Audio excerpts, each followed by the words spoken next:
May 8, 1945. Germany surrenders. World War II in Europe is over. The Luftwaffe, once the most powerful air force in the world, ceases to exist. Göring's vaunted war machine that terrorized Europe for 6 years is finished. But here's the question nobody asks. What happened to all the planes? At war's end, Germany had approximately 5,000 aircraft still operational or repairable. Thousands more sat damaged in factories, on airfields, in maintenance depots. Messerschmitt Bf-109s, Focke-Wulf Fw-190s, Junkers Ju-88s, Heinkel He-111s, and the jets, Me-262s, R-234s, He-162s, the most advanced aircraft in the world. Where did they all go? Did the Allies destroy them, use them, study them, steal the technology? And what about the pilots who flew them? Did they ever fly again? The answer is far more complex and fascinating than you'd expect. Because the Luftwaffe's aircraft didn't just disappear. They were scattered across the world. Some went to museums. Some went to scrapyards. Some flew for new air forces in new colors. And some influenced jet development for decades. This is the untold story of what happened to the Luftwaffe after Germany surrendered. The planes that were captured, studied, copied, and sometimes put back into service. The technology that shaped the Cold War. And the strange second life of German aircraft in the post-war world. Welcome to the afterlife of the Luftwaffe. Act 1, The Final Days. To understand what happened after the surrender, we need to understand the chaos of Germany's final weeks. By April 1945, the Luftwaffe was a shadow of its former strength. Fuel shortages meant most aircraft sat grounded. Experienced pilots were dead or exhausted. Training programs had collapsed. The few missions still flown were desperate last stands against overwhelming Allied air superiority. But Germany still had aircraft. Lots of them. Factories were still producing fighters even as Allied armies closed in. Me-262 jets were rolling off assembly lines. FW-190s were being completed in underground facilities. The Germans kept building aircraft they couldn't fuel, couldn't pilot, and couldn't use. As the end approached, the Luftwaffe faced a dilemma. What to do with thousands of aircraft that were about to fall into enemy hands? Some units tried to destroy their aircraft to prevent capture. Mechanics sabotaged engines. Pilots crashed their planes deliberately rather than let them be seized. Explosives were set in hangars. But systematic destruction was difficult in the chaos of collapse. Other units simply abandoned their aircraft. Pilots landed at the nearest airfield, climbed out, and walked away. Ground crews fled advancing armies, leaving perfectly functional aircraft sitting on runways. By war's end, Allied forces found airfields littered with abandoned German planes, some damaged, some pristine. The jet aircraft were particularly prized. The Me-262 was the world's first operational jet fighter. The Allies wanted them desperately, not to use in combat, but to study. Every Allied nation was developing jets but lagged behind German technology. Capturing intact Me-262s meant potentially leaping forward years in jet development. German pilots and engineers knew this. Some tried to destroy the jets. Others deliberately flew them to Allied airfields and surrendered, hoping to trade the aircraft for better treatment. A few even offered to defect, bringing their jets with them. The Allies prepared for this. Intelligence teams followed advancing armies with specific orders: locate German aircraft, secure them, prevent destruction, and ship them back for evaluation.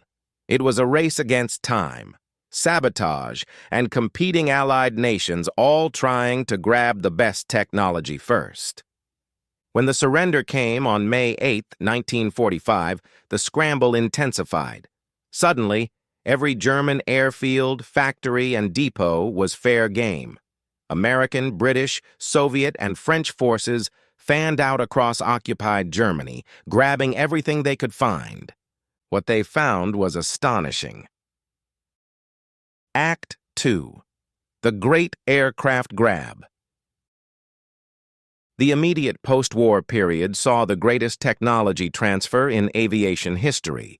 The Allies weren't just taking aircraft as war prizes, they were systematically looting German aviation technology. The Americans got there first in the West.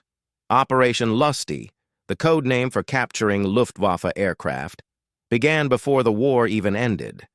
American intelligence had lists of targets, specific airfields, factories, and research facilities. They knew what they wanted and where to find it. At Lechfeld Airfield in Bavaria, American forces found dozens of Mi-262 jets. Some were damaged, some were complete, some were brand new, never flown. The Americans immediately secured the airfield and began evaluating which aircraft to take. At Oberammergau, they found the Messerschmitt P-1101, the experimental swept-wing jet we discussed earlier. 80% complete. This single prototype would influence American jet development for a decade. At various scattered locations, they found Ha-162 Volksjäger jets, R-234 jet bombers, Ta-152 high-altitude fighters, and even captured Allied aircraft that had been pressed into Luftwaffe service for evaluation. The American strategy was methodical. They categorized captured aircraft into three groups: flyable aircraft to be flown to collection points, damaged but repairable aircraft to be trucked out, and wrecked aircraft to be studied for components then destroyed. The flyable aircraft were test-flown by American and captured German pilots.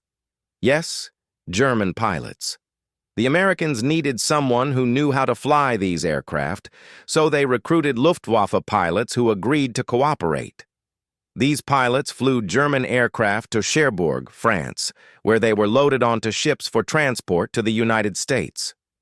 By late 1945, Operation Lusty had captured and shipped dozens of aircraft to America, including multiple Mi-262s, R-234s, He-162s, FW-190Ds, and examples of virtually every late-war German aircraft type. They also captured tons of documentation, design drawings, test data, technical manuals. Everything needed to understand German aviation technology completely. The British had their own operation. They focused on different targets, particularly German research facilities. At Völkenrode, they found the Aerodynamische Versuchsanstalt, Germany's primary aviation research center, wind tunnels, supersonic test equipment, research data on swept wings, jet engines, and high-speed flight. The British packed it all up and shipped it to Farnborough. The British also grabbed aircraft. They were particularly interested in the Ta-152H high-altitude fighter and the Do-335 push-pull twin-engine fighter. Both were rare, advanced designs that represented cutting-edge German engineering. The British took every example they could find. The French got involved too, though they were late to the party. They captured several Bf-109 production facilities and substantial numbers of completed or near-completed aircraft. But we'll come back to what the French did with those. Then there were the Soviets. The Soviet Union occupied Eastern Germany and inherited everything in that zone, and they took everything that wasn't nailed down. Entire aircraft factories were dismantled and shipped to the Soviet Union. Production lines for the Ju-88 bomber, assembly facilities for the FW-190 fighter, the tooling, the machinery, the work-in-progress aircraft, all of it went east, along with the engineers and technicians who knew how to use it. The Soviets also captured advanced aircraft. They got Mi-262s, Mi-163s rocket fighters, He-162s, and large numbers of conventional aircraft. But more importantly, they captured the people. German aeronautical engineers who had nowhere else to go and faced the choice between working for the Soviets or starving. By 1946, thousands of German aircraft had been seized by the Allies. Some were destroyed after examination, some went to museums. But many, more than you'd expect, went on to fly again. Just not for Germany. Act 3. The aircraft that flew again. The strangest part of this story is how many Luftwaffe aircraft continued flying after the war, often for the very nations they'd been fighting against. Let's start with Czechoslovakia. When the war ended, Czech factories that had been producing Bf-109s for Germany suddenly found themselves with partially completed aircraft, spare parts, and production equipment. The new Czechoslovak government decided to finish them. The Avia S-199 was essentially a Bf-109G with a different engine. They used Junkers Jumo engines instead of Daimler-Benz because that's what was available. Between 1947 and 1949, Czechoslovakia produced over 500 of these fighters. Who bought them? Israel. The newly formed Israeli Air Force desperately needed fighters for the 1948 Arab-Israeli War. The S-199s were available, so Israel bought them, and former Luftwaffe fighters flew combat missions for Israel against Arab air forces. The irony was not lost on anyone. Aircraft designed to serve Nazi Germany, some possibly built by forced laborers, were now being flown by Jewish pilots defending the Jewish state. History has a dark sense of humor. France went even further. Remember those Bf-109 factories the French captured? They kept them running. From 1945 through the mid-1950s, France produced hundreds of new Bf-109s, designated the SNCAC NC-900. They used them as trainers and light fighters in the French Air Force. But it gets stranger. France also captured Junkers Ju-52 transport aircraft and put them into service with Air France, the national airline. Passengers who'd spent the war hiding from German bombers were now flying to their holidays in aircraft with German swastikas barely painted over. Spain had received Bf-109s from Germany during the Spanish Civil War and continued manufacturing them under license after World War II ended. The Hispano Aviation, HA-1112, was a Spanish-built Bf-109 that served in the Spanish Air Force until 1967. That's right, Bf-109s were still flying operationally 22 years after World War II ended. Switzerland, which had been neutral, had purchased Bf-109s from Germany before and during the war. They kept flying them until the mid-1950s. Swiss pilots were still training in German fighters a decade after the war. Romania and Bulgaria, former Axis allies, had substantial numbers of German aircraft when the war ended. They kept flying them. Bf-109s, FW-19s 0S, Ju-87 Stukas, all continued in service with Eastern European air forces well into the 1950s. Even the Soviets flew captured German aircraft, not officially and not for long, but in the immediate post-war period, some Soviet units operated captured German aircraft while waiting for Soviet-built replacements. FW-190S with red stars were seen at various airfields in occupied Germany. The jets had shorter service lives but still flew for years after the war. The Allies test flew captured Me-262s extensively. The Americans operated several at Wright Field, evaluating their performance and comparing them to American jets under development. British test pilots flew captured Me-262s at Farnborough, conducting high-speed trials and documenting handling characteristics. Even more bizarrely, some Me-262s were rebuilt and flown in Czechoslovakia after the war. The Avia CS-92 was a Czech-rebuilt Me-262 that flew until the early 1950s. Not in combat, Czechoslovakia didn't need jet fighters, but for testing and evaluation. The strangest post-war service was probably the R-234 jet bomber. Several captured examples were flown by British and American test pilots for years. The Americans used at least one R-234 as a test platform for jet engine development, replacing the original German engines with American designs to see how they performed in the high-speed airframe. So to answer the question, what happened to Luftwaffe planes after the war? Many of them kept flying, for new air forces, in new colors, against new enemies. The swastikas were painted over, but the aircraft themselves lived on. Act 4. the technology transfer. But the real legacy of captured Luftwaffe aircraft wasn't the planes themselves. It was the technology they represented. When American engineers examined the Me-262, they learned lessons about jet propulsion that accelerated American jet development by years. The engine placement, the swept wings, the high-speed handling characteristics, all of it was studied and incorporated into American designs. The Bell P-59, America's first jet, had straight wings and was frankly a disappointment. But American jets that followed, the F-86 Sabre, the F-84 Thunderjet, incorporated swept wings and other features learned from German research. The Korean War was fought with jets that owed a debt to captured Me-262s. The Germans had also pioneered swept wing theory. Adolf Bussmann's research, captured by the Allies, explained why swept wings delayed compressibility effects at high speeds. This single piece of research influenced every high-speed aircraft designed afterward. The B-47 Stratojet bomber that defined American strategic bombing in the 1950s used swept wings based directly on German research. Rocket technology was the same story. The Me-163 rocket fighter was terrifying and barely controllable, but it proved rocket propulsion could work. American rocket research, which eventually put men on the moon, built on German work captured at war's end. The Soviets were even more aggressive about copying German technology. When they captured Ta-183 design documents, they handed them to the MiG Design Bureau. The result was the MiG-15, the Soviet fighter that dominated Korean war skies. The resemblance between the Ta-183 and the MiG-15 is unmistakable.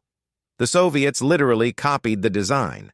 Soviet jet engine development similarly relied on captured German technology. The Soviets had been working on jets independently, but German advances in turbine blade metallurgy and compressor design accelerated their programs significantly. Even the British, who had pioneered jet technology independently with Frank Whittle's work, benefited from German research. High-speed wind tunnel data, transonic aerodynamics research, advanced materials.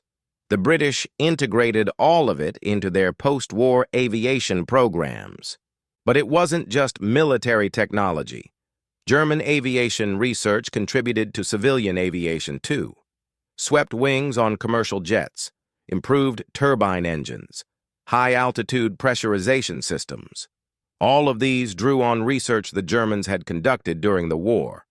The Boeing 707, which revolutionized commercial aviation in the late 1950s, used swept wings. So did the Douglas DC-8. Every commercial jet that followed used variations of technology that could trace lineage back to German wartime research. This technology transfer wasn't always acknowledged. American and British engineers didn't advertise that their post-war jets incorporated German innovations. The public wanted to believe Allied aircraft were superior because Allied engineers were better. The reality, that both sides learned from each other and the victors inherited the losers' research, was less politically palatable. But the engineers knew. They'd studied the German aircraft. They'd read the research documents. They'd incorporated the innovations. And they'd produced better aircraft as a result. Act 5. The Museums and Survivors. Not all Luftwaffe aircraft were destroyed or put back into service. Some survived for future generations to study and remember. Museums around the world have preserved German World War II aircraft. The Smithsonian National Air and Space Museum has an Me-262, an R-234, and numerous other German aircraft. The RAF Museum at Hendon has a comprehensive collection including Bf-109s, FW-190s, and a Ju-88. The Deutsches Museum in Munich, ironically in Germany, has German aircraft including examples that served the Luftwaffe. These museum aircraft often have remarkable stories. The Me-262 at the Smithsonian was captured at war's end, shipped to America, test-flown extensively, then put into storage for decades before being restored for display. It's one of very few surviving Me-262s. The FW-190D at the National Museum of the U.S. Air Force was captured in Germany, evaluated thoroughly, then preserved as an example of late-war German fighter development. It's painted in its original Luftwaffe colors, complete with markings, allowing visitors to see exactly what German pilots flew.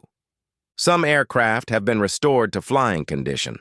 There are several airworthy Bf-10-9s worldwide, mostly Spanish-built HA-1112S, that survived into the modern era. They appear at air shows, demonstrating what it was like to fly these fighters. The sound of a Daimler-Benz engine at full power is distinctive. A high-pitched scream that once meant death from above now means entertainment. A few FW-19s have been restored to flying condition as well. These restorations cost millions and take years. Original parts are nearly impossible to find, requiring fabrication of new components to original specifications. But the result is a flying piece of history. Even an Me-262 has been restored to flying condition. Not an original, those are too rare and valuable to risk flying, but a reproduction built using original plans and modern materials. It flies at air shows occasionally, demonstrating jet performance circa 1945. These surviving aircraft serve an important purpose. Their physical connections to history. You can read about the Bf-109 in books. You can see photos and videos. But standing next to one, seeing its size, its shape, the cramped cockpit, that creates understanding in a way no book can. They also preserve engineering knowledge. Modern aerospace engineers study these aircraft to understand how design problems were solved with 1940s technology. Some solutions are obsolete. Others remain relevant. The Luftwaffe's engineers solved real problems with limited resources. Their solutions are worth studying. But there's an uncomfortable tension. These aircraft served a monstrous regime. They bombed cities. They strafed refugees. They contributed to genocide by enabling the Nazi war machine. Should we preserve them? The answer most museums have arrived at is yes, but with context. Display the aircraft. Explain the technology, but also explain what they were used for. Don't sanitize history. Show the brilliance of the engineering alongside the horror of the purposes it served. A Bf-109 in a museum is a beautiful aircraft from an engineering perspective. It's also a weapon that killed Allied pilots and supported Nazi Germany. Both things are true. History is complicated. Act 6. The Pilots' Stories. What happened to the pilots who flew these aircraft? Did they ever fly again? Many Luftwaffe pilots were imprisoned after the war. High-ranking officers faced war crimes trials. Those convicted served sentences ranging from years to life. Some, like Hermann Göring, were sentenced to death but committed suicide before execution. But most pilots were eventually released. They weren't considered war criminals. They'd fought as soldiers, following orders, engaging enemy military targets. By the late 1940s and early 1950s, most were free. Some never flew again. They returned to civilian life, took normal jobs, tried to forget the war. Others found ways to keep flying. Several Luftwaffe aces became commercial pilots. Airlines were desperate for experienced pilots after the war. If you'd flown hundreds of combat missions, you could certainly fly a civilian transport. Your past was overlooked if you could fly safely. Others went to work for Allied nations. The Americans recruited German pilots to fly captured German aircraft during test programs. These pilots provided expertise Allied test pilots lacked. They knew how to handle Bf-109s and FW-190s and Me-262s because they'd flown them in combat. A few even flew for new air forces. Egypt hired former Luftwaffe pilots in the late 1940s to train their air force. These German pilots taught Egyptian pilots to fly, a strange echo of the war, with former enemies now cooperating. The most famous post-war flying German pilot was probably Adolf Galland. The Luftwaffe ace, with over 100 kills, became an aviation consultant after the war. He flew captured German aircraft for Allied test programs. He advised on jet fighter development. He wrote extensively about air combat tactics, and he flew modern jets in the 1960s and 1970s, demonstrating that wartime skills translated to peacetime aviation. Erich Hartmann, the highest-scoring ace in history with 352 kills, was captured by the Soviets and spent 10 years in prison camps. After his release in 1955, he joined the new West German Air Force, the Bundesluftwaffe, which was being established as part of NATO. He flew F-86 Sabres and eventually F-104 Starfighters, modern jets far advanced beyond anything he'd flown in World War II. Many former Luftwaffe pilots joined the Bundesluftwaffe when it was formed in 1956. West Germany needed experienced pilots, and former Luftwaffe pilots were the obvious choice. They flew American aircraft now, F-84s, F-86s, F-104s, but they were German pilots flying for Germany again, just a different Germany allied with former enemies, defending against their former ally, the Soviet Union. This created awkward situations. Former Luftwaffe pilots now flew alongside RAF pilots in NATO exercises. Former enemies were now allies. The men who'd tried to kill each other over Europe were now training together to defend against the Soviets. Some pilots struggled with this. Others adapted, most simply focused on flying, which was what they'd always loved. The politics and history were complicated, but flying was pure. The strangest reunion happened in the 1970s and 1980s when aging Luftwaffe and Allied pilots began meeting at air shows and reunions. Former enemies shaking hands, sharing stories, comparing experiences, finding common ground as pilots who'd faced death in the same skies, even if they'd been on opposite sides. These meetings revealed something important. Most pilots hadn't been ideologues. They'd been young men who loved flying and got caught up in a terrible war. They'd done their duty as they understood it. And after the war, they just wanted to move on. Conclusion. So what happened to the Luftwaffe planes after World War II? They were captured by the thousands, shipped to America, Britain, the Soviet Union, test-flown, evaluated, studied. Their technology was absorbed, copied, improved. Their innovations influenced jet development for decades. Some were destroyed, some went to museums, some flew again for new air forces, Czechoslovakia, France, Spain, Israel. The Bf-109 in particular had a remarkably long service life, with the last examples being retired in the 1960s. The jets, the Me-262s, R-234s, He-162s, were too advanced to ignore but too unreliable to use operationally for long. They were studied intensively, then mostly scrapped. Only a handful survived for museums. But the real legacy wasn't the physical aircraft. It was the technology, swept wings, jet engines, high-speed aerodynamics. The Germans had advanced these fields significantly, and the Allies inherited that knowledge when Germany fell. Every modern jet aircraft, military or civilian, incorporates concepts that German engineers pioneered or advanced during World War II. The B-2 stealth bomber owes a debt to the Horten flying wing. The F-86 Sabre used swept wings informed by German research. The entire jet age was accelerated by captured German technology. As for the pilots, most faded into history. Some flew again, for airlines, for air forces, for new nations.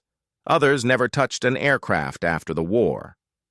But they carried their experiences forever. The men who flew the Luftwaffe were the last generation of pilots who fought in propeller-driven fighters and pioneered jets. They bridged two eras of aviation. Today, when you see a Bf-109 in a museum or watch a restored FW-190 fly at an air show, you're seeing a physical connection to that history. These aircraft represent both brilliant engineering and terrible purposes. They're reminders of technological achievement and moral catastrophe. The Luftwaffe's aircraft didn't disappear when Germany surrendered. They scattered across the world, influenced decades of development, and shaped the Cold War that followed. They're the answer to a question most people never ask. What happened to all those planes? Now you know. They flew on, changed hands, influenced the future, and some still fly today, carrying history into the sky, reminding us that technology persists even when the regimes that created it collapse. The Luftwaffe died in May 1945, but its aircraft lived on, and in some ways they're still with us today.